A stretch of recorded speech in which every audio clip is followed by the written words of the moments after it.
No Bote a Boca, no trombone, entrevista.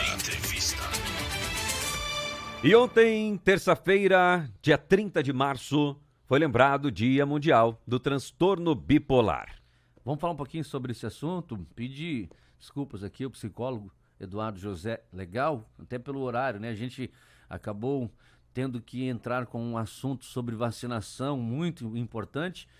Não que este assunto não seja, também é tão importante sim, mas agradecemos a sua atenção, doutor Eduardo, para a gente falar um pouquinho sobre o transtorno bipolar e explicar um pouquinho o que é. Bom dia.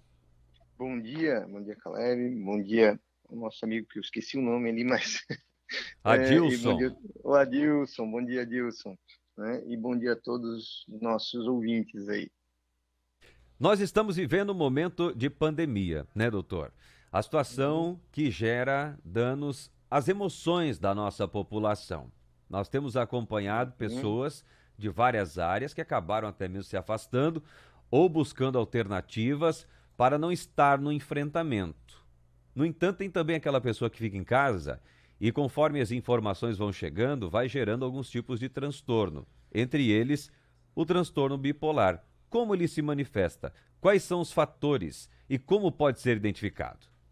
Certo. Bem, então, na realidade, vai dizer-se que esses eventos estressantes, como, por exemplo, a pandemia que a gente está passando agora, né, ela não vai necessariamente desencadear, né, ou vamos dizer assim, ela vai causar, né, um transtorno bipolar.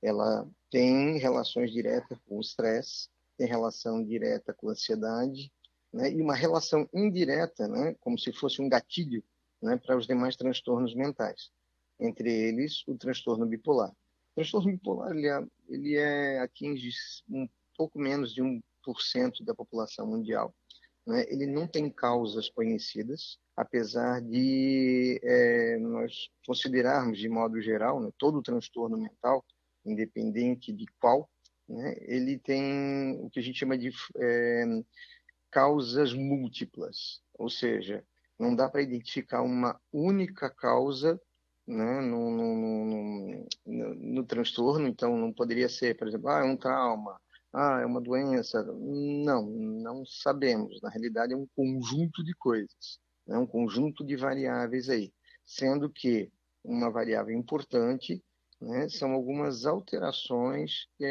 funcionais em termos cerebrais, né? Então não seria uma doença neurológica? Não, porque a manifestação dela é basicamente comportamental, né? Além disso, o sujeito pode estar sintomático ou assintomático, né? Ela se manifesta, então, por dois grandes conjuntos de sintomas, que é a depressão, né? Então, que envolve o humor deprimido, um humor melancólico, uma tristeza que nunca passa.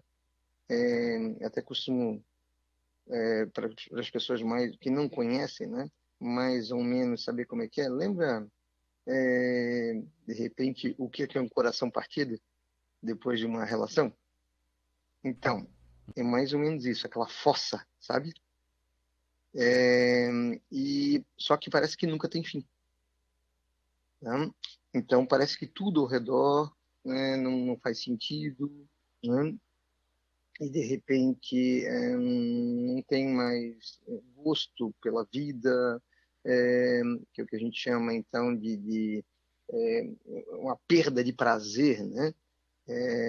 E o que acontece nesse período, né? Então seria essa tristeza profunda. Ela pode passar, né?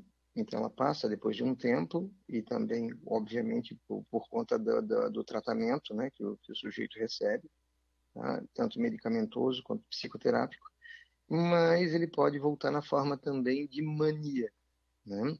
Então a mania já é o contrário, né? Então imagina, por exemplo, um pêndulo num relógio, né? Ele vai para um lado e depois ele vem para o outro, né? Então é mais ou menos isso que acontece. Enquanto que a maioria de nós, o pêndulo, ele fica mais ou menos próximo, né, do meio, né? Nas pessoas com bipolaridade, ele vai de um extremo ao outro, né? E nesse extremo da mania é uma felicidade, só que uma felicidade que a gente chama de patológica, porque ela não é normal, ela é exagerada e põe o sujeito em risco também. À medida em que ele perde, por exemplo, a noção de perigo, perde a noção de limites, né? Pode se colocar em risco e colocar outras pessoas em risco também. Também pode falar, ele geralmente tem uma fala muito acelerada, mas uma fala que implica também em não ter muito sentido, porque o sujeito literalmente pula de assunto para assunto, e ele acha que todas as pessoas estão acompanhando e na realidade não estão acompanhando nada. Não é como ensino remoto, assim, mais ou menos, né? Mas a gente fica imaginando que as pessoas estão acompanhando. Mas, nesse caso, de fato, né, a pessoa, ela faz, né, com uma velocidade tão grande que é impossível de acompanhar. E aparece o que a gente chama também de fuga de ideias, né? Uma ideia simplesmente pula para outra e para outra e para outra e você nunca sabe do que o sujeito realmente está falando. Doutor Né? Eduardo, isso pode acontecer durante um dia, esses vários sentimentos, ou é um período um pouco mais prolongado que a pessoa se porta de um jeito e depois se porta de outro?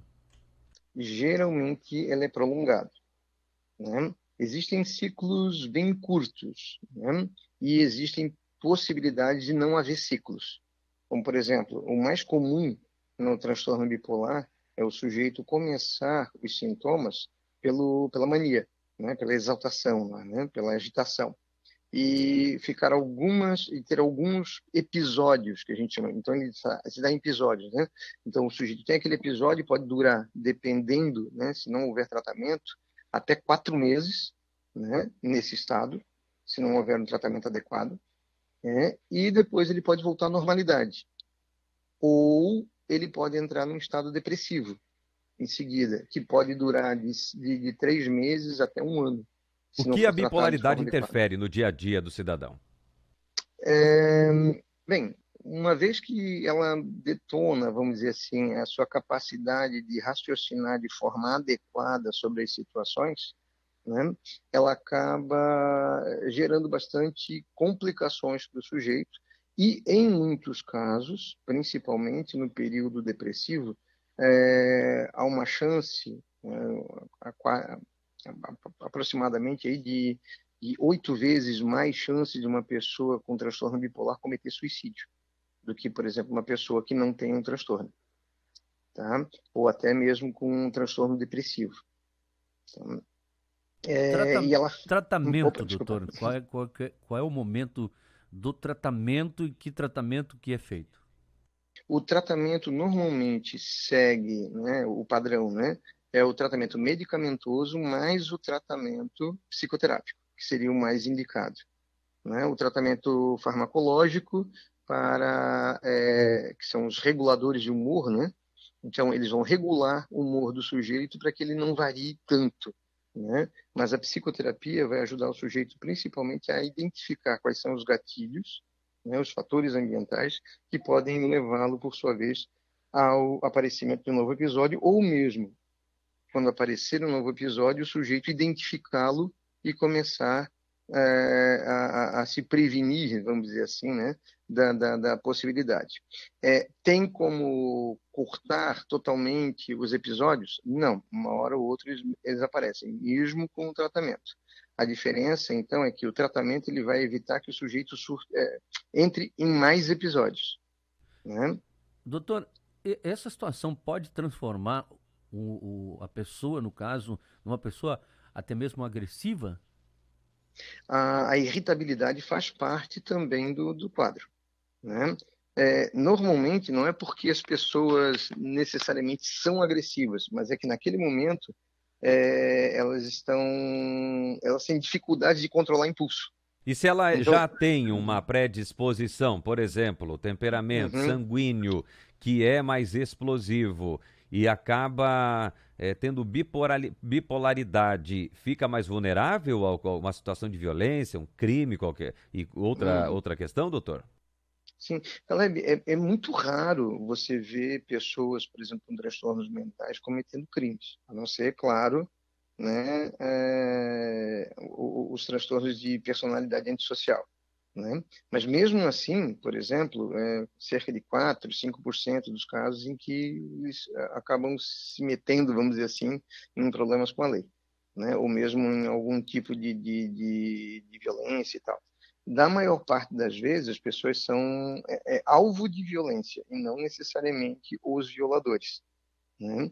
Mas, realmente, se o sujeito, por exemplo, já tem um padrão de experiência, né, na qual a violência, na qual a agressão, né, ela acaba sendo instrumental, como a gente costuma dizer, né? Ou seja, sabe, quando você descobre, ou quando você aprende que ser bruto, né, pode valer a pena porque te dá acesso às coisas, né? Então, isso pode ficar exagerado sob essas condições. E por quê?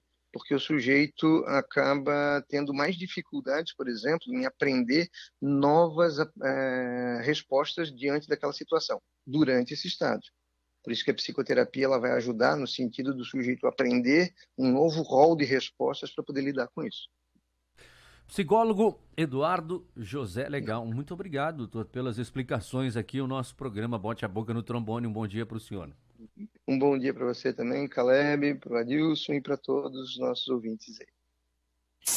Você está no Bote a Boca no Trombone.